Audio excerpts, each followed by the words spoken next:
This is the most popular class of vehicle in the US market right now. This is a mid-size SUV. More specifically, this is a mid-size 3-row SUV. And to get even more specific on your face, this is the all-new Hyundai Palisade.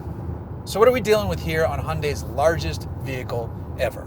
Basically, this is the kissing cousin to Kia's Telluride, even though Hyundai doesn't really consider them competitive vehicles. One portrays a refined ruggedness. This one is about design and premiumness-ish, which actually makes sense if you're me, and if you're Hyundai, what they're going for is nice materials on the inside, a touch of design on the outside, and I think they've nailed it because frankly, this is a sharp looking SUV. I think the Telluride is slightly better looking because they took the design and they made it look handsome, whereas this, they went a little bit farther and tried to put in more styling elements, but that helps set the vehicles apart and will help define the buyers for each one. I do think this is a good looking vehicle, and I really do like the daytime running lights up front and the way they tie into the taillights in the back. It is a sharp machine. I just think the Telluride is a smidge sharper. On the inside, this is nice. This is a very nice space, and it's a little bit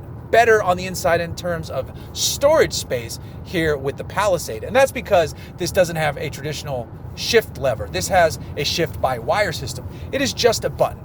I do not need to resort back to shift levers and all that stuff. Well, it's fun to get into a full-size SUV or truck and do the column-mounted shifter. We don't need that here, and because we don't have that, there is room underneath the center console for storage. So there is good room for things and stuff.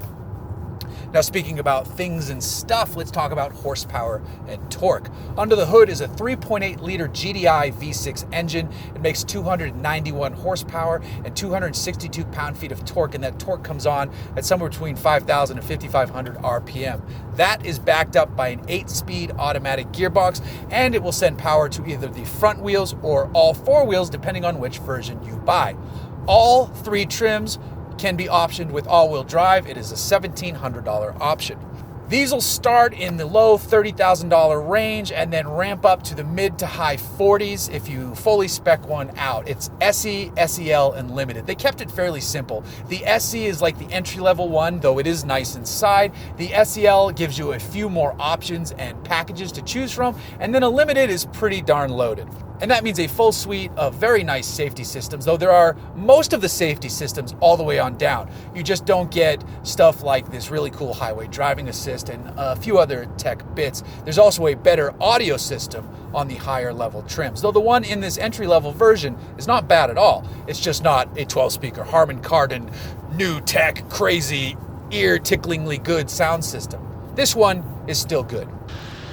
The seats are comfortable. The driving dynamics are nice enough. It's not something crazy, but out here on the road, it feels good. There's good weight to the steering wheel.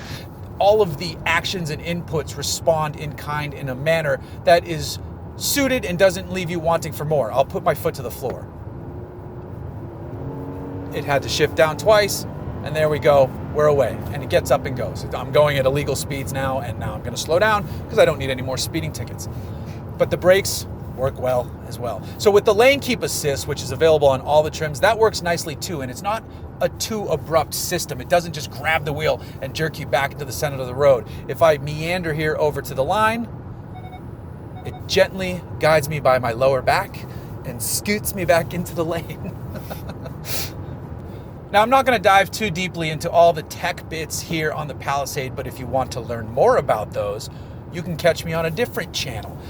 Ride Tech News, I'll put up a link in a description right here. Go over there and watch me dive a bit more deeply into some of the tech and safety aspects as I emerge out of the lane, the tech and safety aspects of the all-new Hyundai Palisade.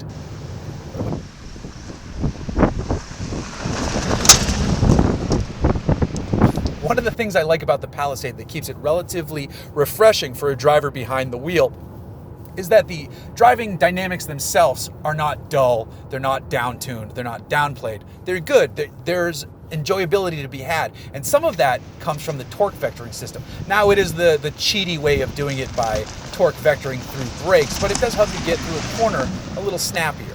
It's not oversteer. And then if you have the all-wheel drive Palisade, it can move torque around front and rear up to 50-50. The most it will send to the back is 50%. There are different driving modes. In sport, it will change the way the steering feels, the way the shift mapping happens, and the way the throttle response is tuned. There's a comfort mode, an eco mode, a smart mode, which balances between sport and comfort. And then there's also a snow mode. The good thing about snow mode is that in snowy conditions, it'll actually start you in second gear and move the torque around to the various wheels that have any grip at all and get you going.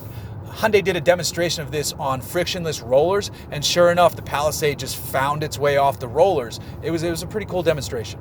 To help separate this in its own class, and it is a class filled with many competitors, many really good competitors too, like an all-new Explorer. There's a Pilot, there's the Toyota Highlander, the Mazda CX-9, their Subaru Ascent, the Volkswagen Atlas, tons of great choices. This comes standard across the line with a 5,000-pound towing capacity. Now that doesn't sound like tons to those truck guys who tow houses and rip tree stumps out, but for the average person who's towing, that's enough to get your jet skis and your motorcycle to and from where you're going, or even your race car. It's optionally available with a self-leveling adjustable rear suspension setup, which will help with towing, and an optional Class 3 trailer hitch as well.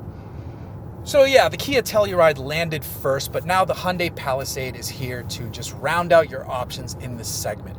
To figure out which one you want, you kind of just have to look at what the styling does for you. There's a few interior amenities that you might find. It might be a little cushier in here, but only just, especially if you have the top tier Telluride, because that one has that really nice optional Napa leather seating. Hyundai will like to extol the various virtues of slightly different chassis tuning as well that's at play here, but from behind the wheel, they're fairly similar.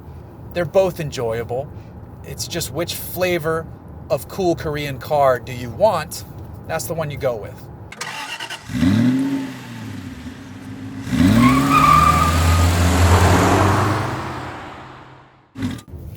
Hyundai go. Okay. Let me see how I can start this.